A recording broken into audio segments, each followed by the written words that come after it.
बिस्मिल्लाहिर्रहमानिर्रहीम। मेरे प्यारे बहनों और भाइयों, अस्सलामु अलैकुम। जब अल्लाह आपके दिल से किसी चीज़ का ख्याल नहीं निकालता तो वो उस चीज़ को आपकी हकीकत बना देता है। अगर अल्लाह आपका दिल नहीं बदल रहा तो इस बात का यकीन रखें कि वो आपका नसीब बदलने पर राज़ी है। हकीकत तो ये है कि मांगने का तरीका ही कुछ इस तरह से होता है जो अल्लाह को बहुत ज़्यादा प्यारा लगता है।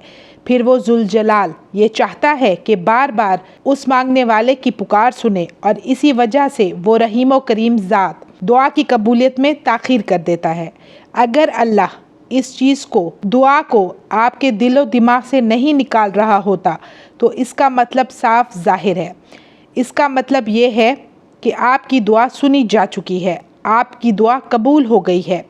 ये ताख़ीर दुआ तो अल्लाह और उसके बंदे की मुलाकात का महज बहाना है। जिस पुकार को अल्लाह पाक हर बार हमारे मुंह से सुनना चाहता है, ज़रा सोचिए तो सही, वो पाक ज़ात, वो रहीम व करीम रब हमारी दुआओं को कैसे रद्द कर सकता है। दुआ की कबूलियत की बड़ी दलील मांगने की शिद्दत है।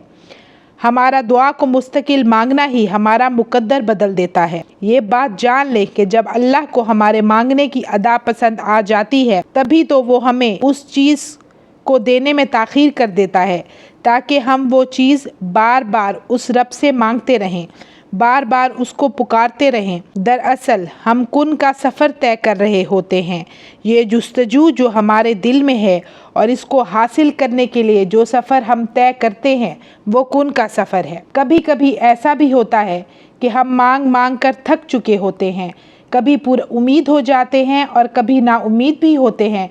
कहीं ना कहीं ये बात ज़रूर दिल में होती है कि वो रब मेरी मनपसंद चीज़ ज़रूर अता करेगा, वो ज़रूर कुन कहेगा, मुझे गमों, दुखों और परेशानियों, मुसीबतों से ज़रूर निकालेगा। एक बात ज़रूर याद रखिएगा, वो अल्लाह ये बात जानता है कि हमारा अल्लाह के सिवा कोई नहीं, सिर्फ वही ज़ात है जो हमारी दुआओं को सुनती है। जब अल्लाह देखता है कि मेरा बंदा सब्र कर रहा है, मुझ पर भरोसा है, इसे मुझ पर यकीन कामिल है, तो फिर वो रहीम व करीम ज़ात कुन कहने में देर नहीं लगाती।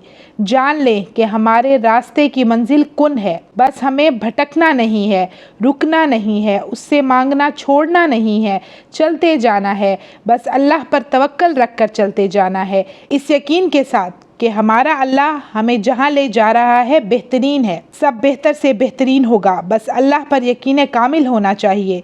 जो नसीब लिखता है वो नसीब बदलने की ताकत और इख्तियार भी रखता है। बस हमें सिर्फ़ और सिर्फ दुआ करनी है।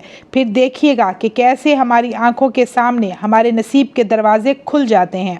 कुछ मुश्किलात और आजमाइशें ऐसी भी होती हैं जिनके गुजर जाने के बाद हमें एहसास होता है ये तो हमारे लिए ज़हमत नहीं बल्कि रहमत बनकर आई थी। बहुत तकलीफ़ होती है जब ये लग रहा होता है कि हमारी दुआएं कबूल नहीं हो रही। बस सिर्फ इतना जान लीजिए कि इसमें ही बेहतरी होती है।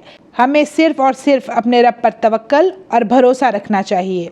अल्लाह ताला से मेरी ये दुआ है कि हम सब की दुआओं को कबूलियत बख्शे, हम सब की परेशानियों और आजमाइशों को ख़त्म करे। आमीन। तो व्यूअर्स, मुझे दीजिए इजाज़त। इंशाल्लाह मैं फिर हाजिर होंगी। अपना ढेर सारा ख्याल रखिएगा, दुआ में याद रखिएगा। अल्लाह हाफ़िज़।